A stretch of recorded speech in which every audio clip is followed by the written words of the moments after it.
ॐ अज्ञानतिमिरान्धस्य ज्ञानाञ्जनशलाकया चक्षुरुन्मिलितं येन तस्मै श्रीगुरवे नमः। वन्देऽहं श्रीगुरो श्रीयुतपदकमलं श्रीगुरून् वैष्णवांश्च श्रीरूपं साग्रजातं सहगण रघुनाथान्वितं तं सजीवं साद्वैतं सावधूतं परिजन सहितं कृष्ण चैतन्य देवं श्रीराधा कृष्ण पादान् सहगण ललिता श्री विशाखान्वितांश्च तमादिदेवं करुणानिधानं तमालवर्णं सुहितावतारम् अपार संसार समुद्र सेतुं भजामहे भागवत स्वरूपम्। हे देव हे दैत हे भुवनैक बंधो हे नाथ कृष्ण हे चपल हे करुणैक सिंधो हे नाथ हे रमण हे नयनाभिराम हा हा कदानुभविता सिपदं दृशोर्मे। श्री कृष्ण चैतन्य प्रभु नित्यानंद श्री अद्वैत गदाधर शिव सदी गौर भक्त वृंद। हरे कृष्णा कृष्णा कृष्णा हरे हरे हरे राम राम राम हरे हरे। हरे कृष्णा। सर्वप्रथम मैं अपने गुरुपाद पद्म ओम विष्णुपाद अष्टोत्तर शत श्री श्रीमद् भक्ति वेदांत माधव गोसाई महाराज के चरण कमलों में अनंत कोटि दंडवत प्रणाम ज्ञापन करता हूं। हम लोग श्रीमद् भागवत पुराण में जो अलग अलग स्कंध हैं, 12 स्कंध हैं, तो उसके विषय में पहले हम लोगों ने उन 12 स्कंध की क्या आपस में परस्पर संगति है इसका विचार किया, और उसके बाद फिर अब हम लोग प्रत्येक स्कंध में जो अलग अलग प्रकरण हैं, क्योंकि अध्ययन करने के लिए किसी विषय वस्तु का यदि हम उसको अलग अलग प्रकरण में विषय के अनुसार विभाजित कर लेते हैं तो थोड़ी सुविधा हो जाती है हमको। तो हम लोगों ने प्रथम स्कंध में 3 प्रकरण हम लोगों ने बनाए। उसमें प्रथम प्रकरण था सूत शौनक संवाद, 3 अध्याय थे उसमें। द्वितीय प्रकरण में नारद और व्यास संवाद, उसमें भी 3 अध्याय। और तृतीय प्रकरण जो था वो शुक परीक्षित उपाख्यान, उसमें 13 अध्याय थे। इस प्रकार से जो 19 अध्याय थे प्रथम स्कंध में, उसका हम लोगों ने वर्गीकरण किया। इन 19 अध्याय में मिलाकर 809 श्लोक हैं, 809। अब द्वितीय स्कंध की आज हम चर्चा करते हैं। द्वितीय स्कंध का जो नामकरण है वो किया गया है साधन स्कंध के रूप में। प्रथम स्कंध का जो नामकरण था वो था हमारा अधिकार लीला। यहां पर इसका नाम है साधन स्कंध, साधन लीला, जिसमें कि श्रवण ही जो है मुख्य साधन बताया गया है। चाहे कोई भी मार्ग हो, भक्ति मार्ग हो, ज्ञान मार्ग हो, योग मार्ग हो, श्रवण सबसे पहली भक्ति है, सबसे पहला साधन है। तो इसमें कुल मिलाकर 10 अध्याय हैं। बहुत छोटा स्कंध है ये द्वितीय स्कंध, सबसे छोटा स्कंध यही है वास्तव में, द्वितीय स्कंध। और इसमें 10 अध्याय हैं और हम लोगों ने इसको 2 प्रकरण में विभाजित किया है। टोटल मिलाकर 391 श्लोक हैं इसके अंदर। सर्ग द्वितीय स्कंध और प्रथम स्कंध भागवत की भूमिका के रूप में है। जो भागवत के 10 लक्षण हैं वो बाद में शुरू होंगे। तो यहां पर ये दोनों स्कंध जो हैं वो अधिकार लीला और साधन लीला के विषय में है। अधिकार निरूपित होने के बाद साधन क्या करना चाहिए उसके विषय में बताया जा रहा है। तो 2 प्रकरण हम लोगों ने बनाए, इसमें 5-5 अध्याय हैं दोनों में, क्योंकि साधन 2 प्रकार से किया जा सकता है, सगुण और निर्गुण। तो प्रथम प्रकरण है हमारा सगुण परक प्रकरण और दूसरा है निर्गुण परक प्रकरण, 5-5 अध्याय का। सगुण परक जो प्रकरण है उसमें सबसे पहले विराट पुरुष का वर्णन है। भगवान का जो स्वरूप है वो पूरा ब्रह्मांड किस प्रकार से एक विराट रूप के, विराट पुरुष के रूप में उसके अंग और अंगों की कल्पना की गई है। इस ब्रह्मांड में किस प्रकार ब्रह्मांड के अलग अलग जो 14 भुवन हैं, उन भुवनों के अंदर भगवान के विराट पुरुष के अंगों की कल्पना की गई है। तो विराट पुरुष का वर्णन है वो, क्योंकि सबसे पहले भगवान का विराट रूप जानना होगा। इसके पश्चात फिर सद्य मुक्ति और क्रम मुक्ति का वर्णन है कि मुक्ति किस प्रकार से मिलती है। सद्य मुक्ति का मतलब तुरंत, और क्रम मुक्ति का मतलब है क्रमशः।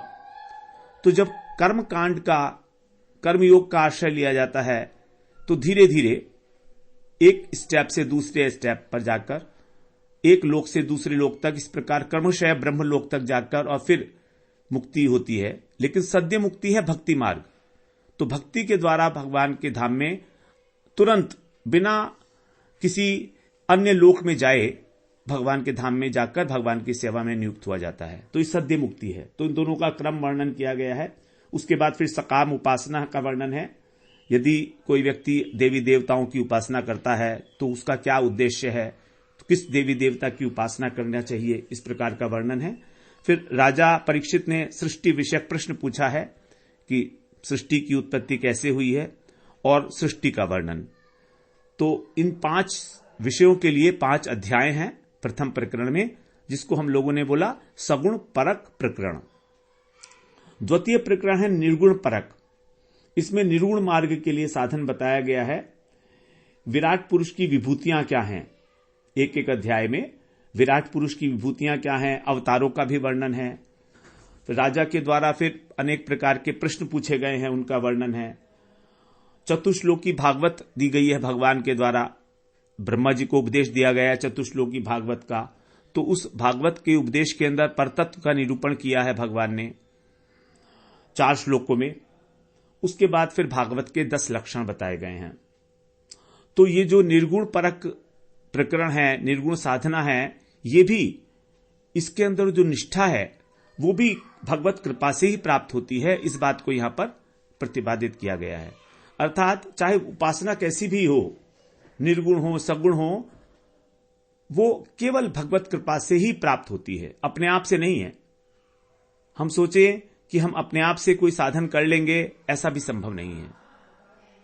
अब वो भगवत कृपा कैसे प्राप्त होगी, क्यों प्राप्त होगी, उसके लिए हमें क्या करना होगा, तो उस सब का यहां पर वर्णन किया गया है। इस प्रकार द्वितीय स्कंध में हम लोगों ने श्रवण किया। 2 प्रकरण हैं 5-5 अध्याय के और 391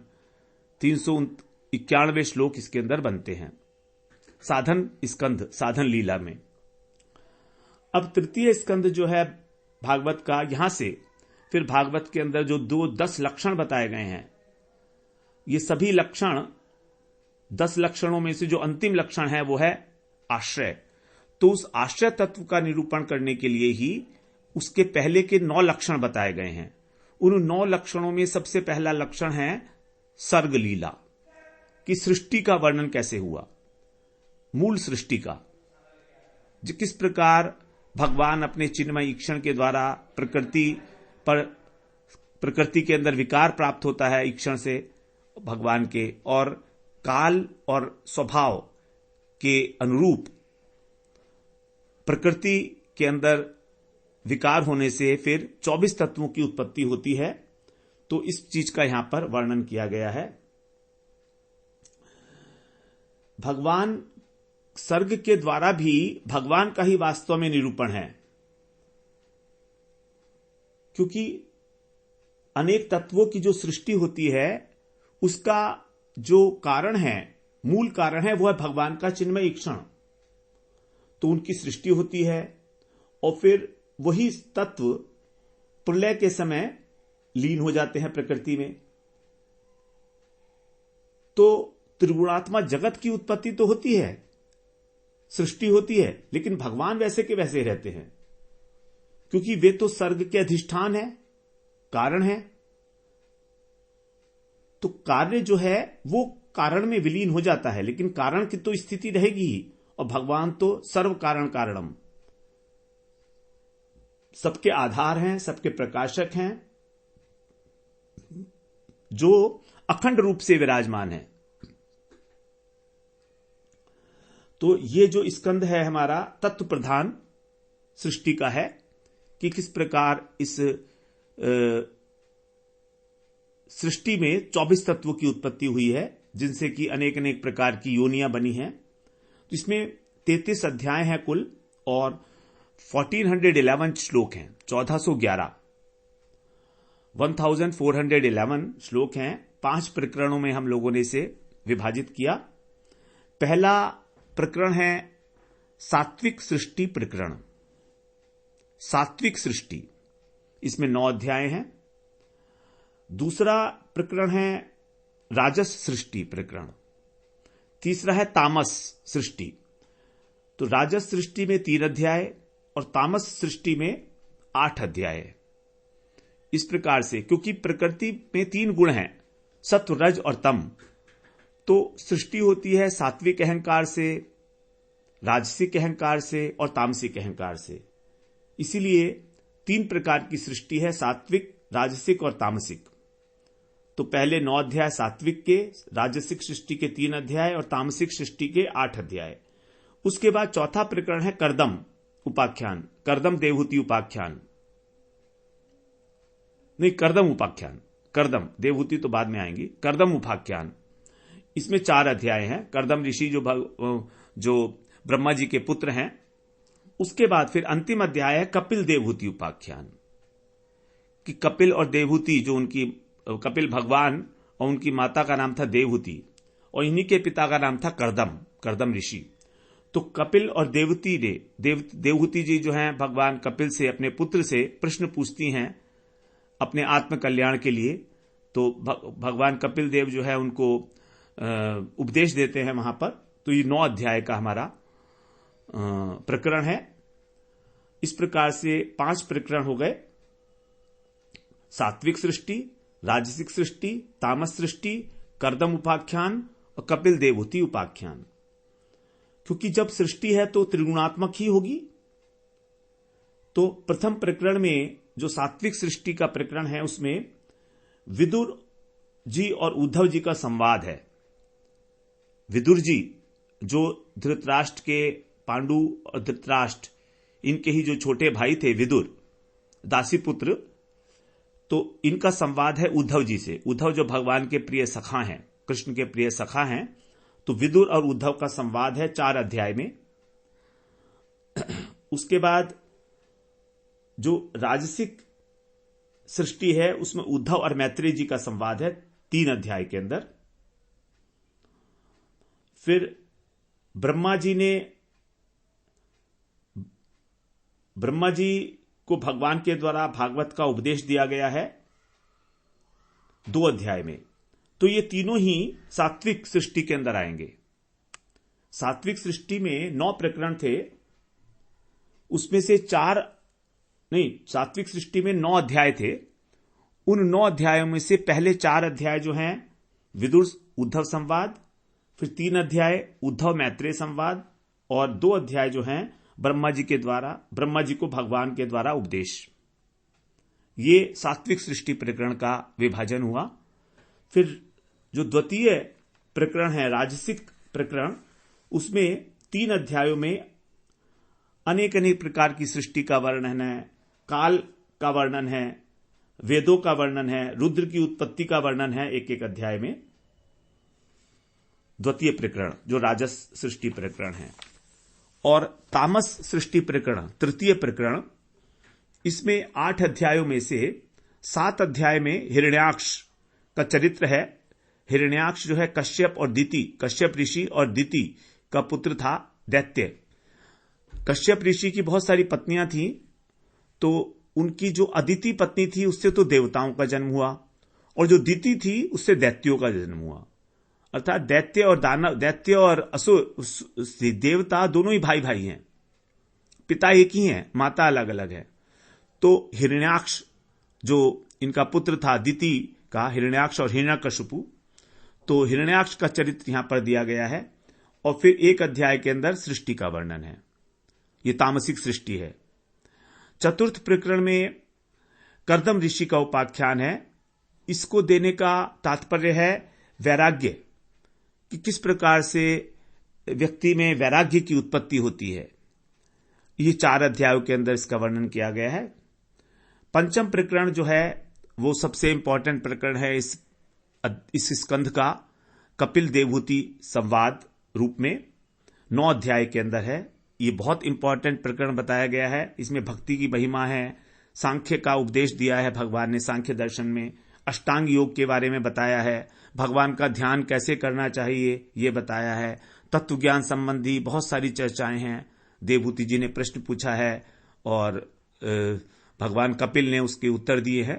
तो संवाद के रूप में 9 अध्याय जो है ये कपिल देवहूति उपाख्यान कहा गया है इसको। तो इस प्रकार से तृतीय स्कंध में हमारे 33 अध्याय होकर और 5 प्रकरण हैं, और इसके अंदर काफी श्लोक है, 1411 श्लोक हैं इसके अंदर, 1411। उसके बाद फिर हमारा चतुर्थ स्कंध आरंभ होता है। चतुर्थ स्कंध में विसर्ग की लीला है। तृतीय स्कंध में सर्ग लीला है। सर्ग का मतलब है सृष्टि, जो तत्व प्रधान सृष्टि कि 24 तत्वों की उत्पत्ति कैसे होती है। और यहां पर अब चतुर्थ स्कंध में विसर्ग, विविध सृष्टि, अर्थात अनंत जीवों की अनंत अनंत प्रकार की कर्म वासनाएं हैं। उन कर्म वासनाओं के अनुसार उनको किस किस प्रकार के शरीर की प्राप्ति होती है, उनका स्वभाव, उनकी आकृति, उनके गुण, ये सब अलग अलग हैं। वासना के अनुसार जिसकी जैसी वासना होगी उसको वैसा ही शरीर भगवान देते हैं। यदि किसी व्यक्ति की वासना है कि वो बहुत अधिक मांस इत्यादि खाए, तो उसको पशु का शरीर मिलेगा। क्रोध भी करता है, क्रोधी भी है, तो शेर का शरीर मिलेगा उसको, क्योंकि शेर क्रोधी स्वभाव का भी बताया गया है और मांस भक्षण करता है। तो इस प्रकार से जिसकी जिस प्रकार की वासना है उसको उसी प्रकार के, उसकी वासना के अनुरूप शरीर देकर उस वासना को पूरा करना, उसकी जो इच्छाएं हैं उनको पूरा करना, यही है हमारा अलग अलग प्रकार की योनियों में जन्म लेने का कारण। तो हमें किस प्रकार की योनि प्राप्त होगी ये हम डिसाइड करते हैं, भगवान डिसाइड नहीं करते हैं। हमारी जैसी इच्छा होगी, उस इच्छा को किस योनि में अधिक से अधिक रूप से पूरा किया जा सकता है, भोगा जा सकता है, उसी के अनुरूप हमको शरीर की प्राप्ति होती है। यदि हमें भजन करने की इच्छा है भगवान का, तो हमको ब्राह्मण का शरीर मिल जाएगा, किसी वैष्णव परिवार में जन्म मिल जाएगा। और यदि हम बहुत अधिक भोगों के अंदर लिप्त हैं, काम वासना से बिल्कुल आक्रांत हैं, तो बंदर का शरीर मिलेगा, कबूतर का शरीर मिलेगा। अनेक प्रकार की योनियां हैं।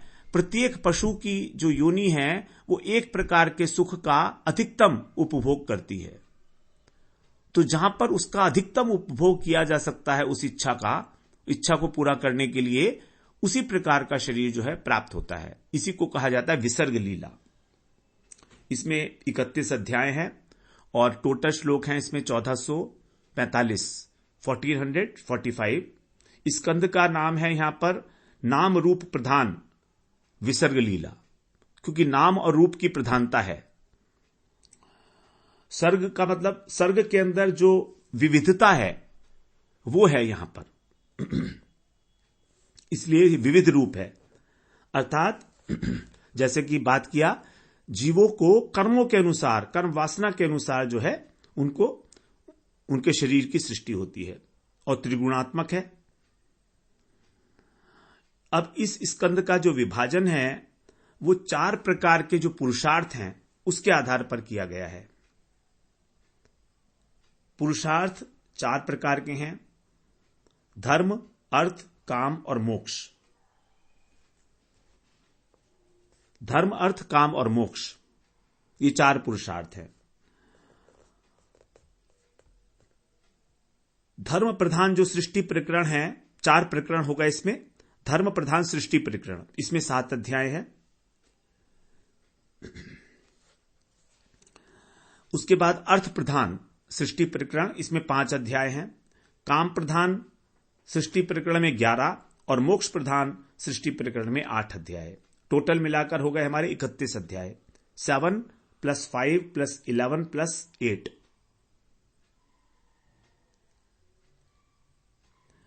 तो प्रथम प्रकरण जो है धर्म प्रधान सृष्टि प्रकरण, इसमें यज्ञ का महत्व बताया गया है, क्योंकि धर्म के अंदर धर्म का अनुष्ठान करने में यज्ञ का ही महत्व है। तो सबसे पहले स्वयंभू मनु और शत्रुपा जो उनकी पत्नी है, जो ब्रह्मा जी के अंग से ही प्रकट हुए हैं, तो ये अपनी पुत्री का विवाह रुचि प्रजापति के साथ करते हैं और भगवान को ही पुत्र के रूप में प्राप्त करते हैं। अत्रि ऋषि और अनुसुईया जी, इनका विवाह होता है। उसमें फिर दत्तात्रेय जैसे पुत्र की प्राप्ति होती है, और दत्तात्रेय भगवान विष्णु का अंश हैं। लेकिन जब यही यज्ञ दक्ष प्रजापति ने किया तो उन्होंने भगवान की शरण नहीं ली। उन्होंने भगवान शिव का अपमान किया, जो उनके जामाता थे, और इसलिए उनका यज्ञ जो है निष्फल हो गया। वहां पर जो सती प्रसंग है, इसमें शिव सती प्रसंग है। सती किस प्रकार से जो है सती हो जाती हैं अपने पिता की यज्ञशाला में, और सारा का सारा यज्ञ जो है वो निष्फल हो जाता है, इसका वर्णन है। और बाद में दक्ष प्रजापति जो है उनकी शरण लेते हैं भगवान की, तब फिर यज्ञ भी सफल हो गया है। मतलब धर्म का जो अनुष्ठान किया जा रहा है, यज्ञ इत्यादि, जब वो भगवान की प्रसन्नता में के लिए और भगवान की शरणागत होकर किया जाएगा, तभी वो सार्थक है, अन्यथा वो निष्फल है। इस बात का यहां पर विशेष रूप से प्रतिपादन है इस प्रकरण के अंदर। यहां पर सती प्रकरण है, इसके अंदर बहुत विस्तृत रूप से। द्वितीय प्रकरण जो है उसमें अर्थ प्रधान प्रकरण है। अर्थ प्रधान प्रकरण ये 5 अध्याय के अंदर वर्णन किया गया है, क्योंकि 5 ज्ञानेंद्रियां होती हैं: चक्षु, कर्ण, जीवा, नासिका और त्वचा। तो 5 ज्ञानेंद्रियों, क्योंकि 5 विषय हैं, शब्द, स्पर्श, रूप, रस, गंध, तो यही अर्थ हैं 5। तो इसीलिए यहां पर 5 अध्याय दिए गए हैं अर्थ प्रधान सृष्टि में। इसमें ध्रुव महाराज की कथा है कि किस प्रकार उन्होंने भगवान की आराधना करके नारद जी के द्वारा जब उनको 5 वर्ष की अवस्था में ही गुरु मंत्र दे दिया गया, तो फिर उन्होंने उस मंत्र का जाप करके, ध्यान करके भगवान को प्राप्त किया और अपने पिता का जो राज सिंहासन है उसको प्राप्त किया। उसके साथ साथ भगवान ने उनको ध्रुव लोक प्रदान किया भक्ति के कारण। तो ध्रुव लोक जो है वो ऐश्वर्यमय लोक है, भगवान के वैकुंठ लोक की भांति ही। तो इसमें किस प्रकार ध्रुव महाराज ने भगवान की तपस्या से अर्थ की प्राप्ति की, ऐश्वर्य की प्राप्ति की, इसलिए इसको अर्थ प्रधान प्रकरण कहा गया है। तृतीय प्रकरण है हमारा काम प्रधान प्रकरण। इसमें 11 अध्याय हैं, क्योंकि 11 इंद्रियों से ही कामनाओं की पूर्ति की जाती है। 5 ज्ञानेंद्रियां, 5 कर्मेंद्रियां और 1 मन, ये 5 हैं। इन्हीं के द्वारा हम अपनी कामनाओं की पूर्ति करते हैं, इंद्रिय तर्पण करते हैं। तो इसमें राजा वेन का चरित्र है और पृथु महाराज का उपाख्यान है। इस दोनों उपाख्यानों के द्वारा काम पुरुषार्थ का वर्णन है अन्वय और व्यतिरेक रीति से। पृथु महाराज भगवान के आवेशावतार थे। उन्होंने ही पृथ्वी, उन्हीं के नाम से ही जो है ये पृथ्वी के रूप में जानी जाती है।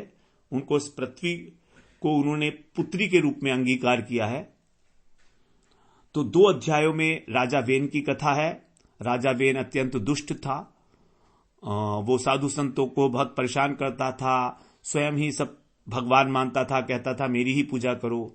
तब फिर ब्राह्मणों ने उसको श्राप देके और उसको मार दिया, और जब वो मर गया तो फिर सारी प्रजा के अंदर फिर अराजकता हो गई।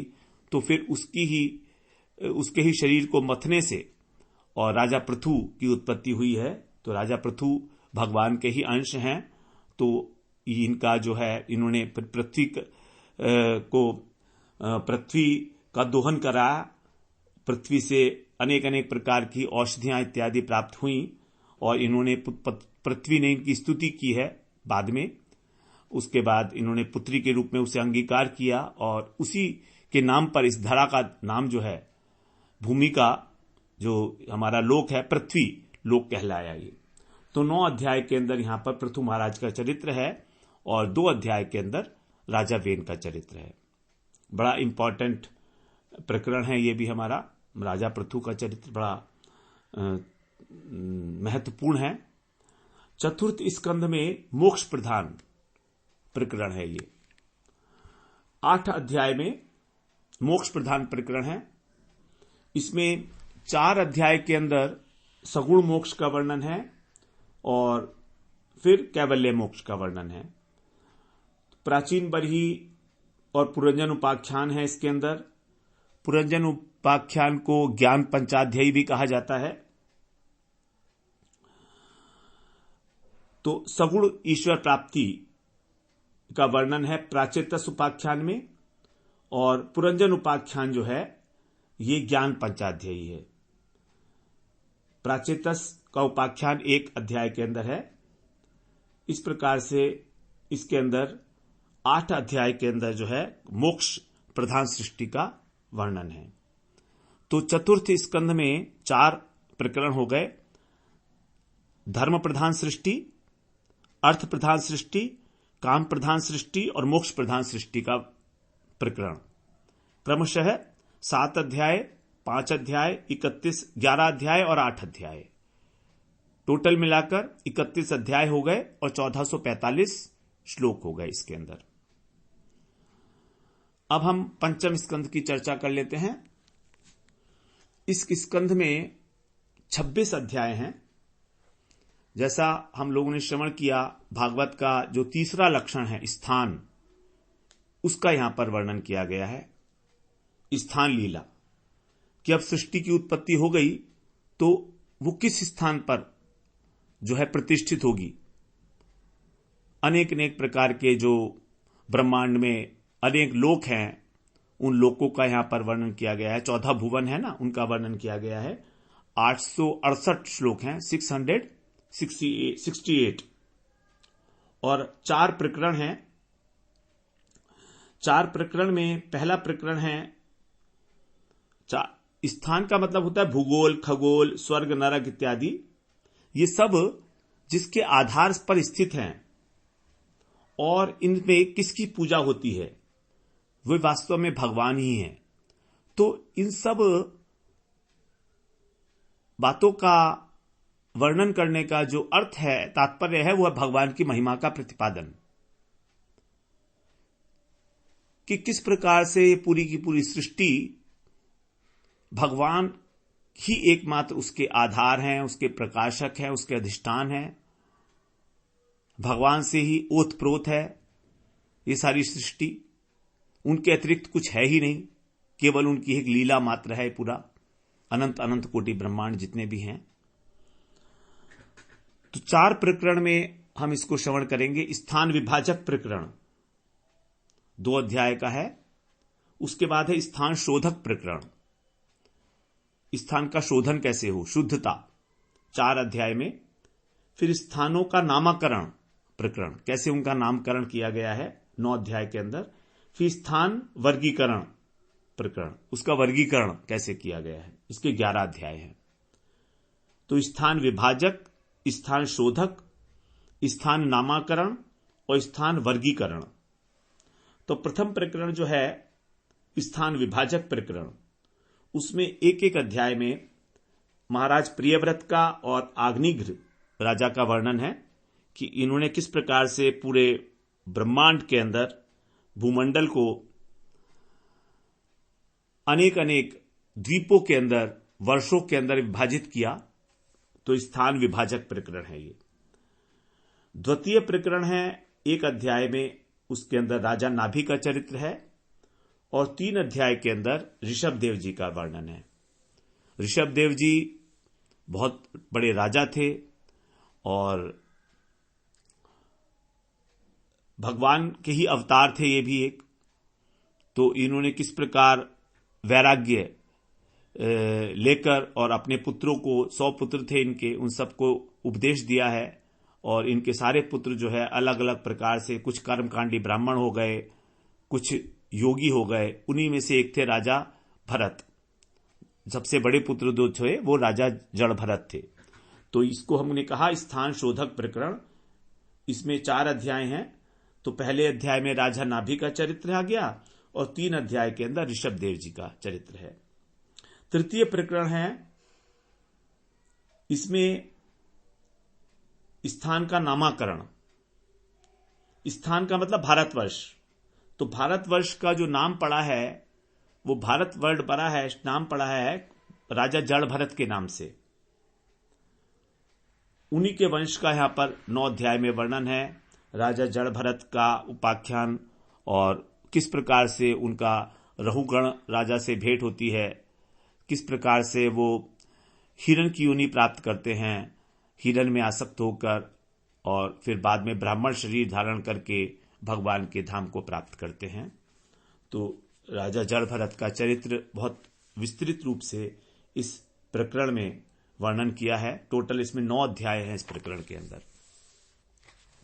चतुर्थ प्रकरण है हमारा 11 अध्याय में। इसमें अनेक अनेक स्थान जो हैं भूमंडल में, उन सब का वर्गीकरण किया गया है। 4 अध्याय के अंदर जम्बू द्वीप का वर्णन है, फिर 2 अध्याय में अन्य द्वीप, फिर 2 अध्याय में खगोल, उसके बाद फिर 2 अध्याय के अंदर पाताल का वर्णन है और 1 अध्याय में नरक का वर्णन है। इस चौथे प्रकरण में भी डिवाइड करें तो 5 विषय हैं। जम्बूद्वीप, जम्बूद्वीप के अतिरिक्त अन्य द्वीप, खगोल, पाताल और नरक, ये 5 विषय हैं जिनका वर्णन किया गया है कुल मिलाकर 11 अध्याय में। तो ये स्थान, विभिन्न स्थानों का वर्गीकरण कैसे हुआ है उसका यहां पर वर्णन है। तो 5वें अध्याय में इस प्रकार से हमारे 4 प्रकरण हो गए। स्थान विभाजक प्रकरण, स्थान शोधक प्रकरण, स्थान नामाकरण प्रकरण और स्थान वर्गीकरण प्रकरण। टोटल 26 अध्याय हैं हमारे और 668 इसके अंदर टोटल श्लोक बनते हैं हमारे। अब हमारा आता है छठा स्कंध।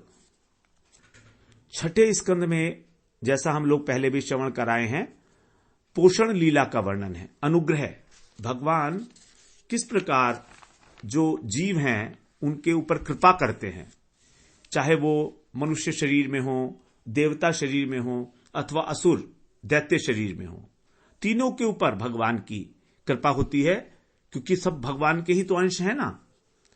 तो अलग अलग समय, जैसा समय होता है, जब सत्व काल की वृद्धि होती है तो देवताओं का बल अधिक होता है, जब तमोगुण की वृद्धि होती है तो असुरों का बल बढ़ जाता है। इस प्रकार से कभी असुर जीतते हैं, कभी देवता जीतते हैं देवासुर संग्राम के अंदर। लेकिन भगवान जो है सबके ऊपर ही अनुग्रह करते हैं। इस बात को यहां पर बहुत स्पष्ट रूप से दिखाया गया है 3 प्रकरण के अंदर। तो 19 अध्याय हैं यहां पर और 3 प्रकरण हुए। 651 श्लोक हैं कि भगवान किस प्रकार पापी मनुष्यों का, देवताओं का और दैत्यों का पोषण करते हैं। पापी मनुष्य इसलिए कि जब पापी का पोषण कर रहे हैं तो भाई साधारण व्यक्ति का और जो भगवान के भक्त हैं उनका पोषण तो होगा ही होगा। तो पहला जो प्रकरण है वो मनुष्य पोषण प्रकरण, मनुष्यों का पोषण कैसे किया जा रहा है, ये 6 अध्याय इसके अंदर। उसके बाद फिर दैत्य का पोषण 7 अध्याय हैं, और देवताओं का पोषण, देव पोषण प्रकरण 6 अध्याय में वर्णन है। जो मनुष्य पोषण प्रकरण है उसमें अजामिल जैसे पापी मनुष्य के ऊपर भगवान ने किस प्रकार कृपा की, जिसने अपने अंतिम समय में नारायण शब्द का उच्चारण किया, और वो भी भगवान को पुकारा नहीं था, अपने बेटे को पुकारा था। तो भगवान का नाम नहीं लिया था, केवल नामाभास था। उस नामाभास के कारण ही किस प्रकार अजामिल जैसे पापी का उद्धार हुआ है, ये भगवान की कृपा, भगवान का अनुग्रह है, अहेतुक अनुग्रह है। तो ये मनुष्य प्रकरण जो है 6 अध्याय में है टोटल।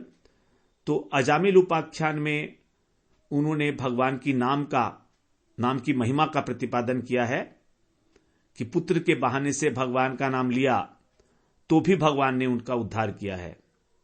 इससे सिद्ध हो जाता है कि भगवान अपने भक्तों का ही उद्धार नहीं करते केवल, बल्कि जितने भी जीव हैं उन सब का उद्धार करने के लिए भगवान अत्यंत आतुर रहते हैं। मानो कोई ना कोई बहाना ढूंढ रहे हैं कि भाई कैसे भी हो मैं किस प्रकार से इसका उद्धार कर दूं।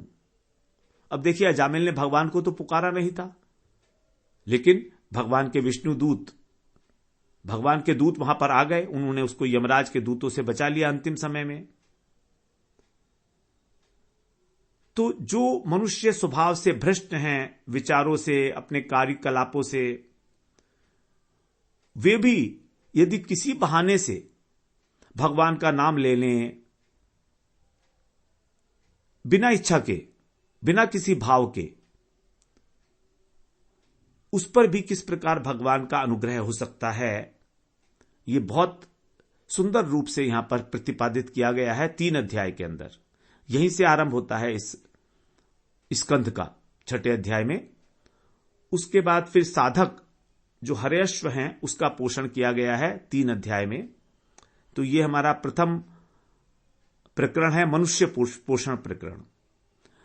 दूसरे अध्याय में दैत्य का पोषण। ऐसा नहीं है कि भगवान अच्छे लोगों का, देवताओं का ही पक्ष लेते हैं।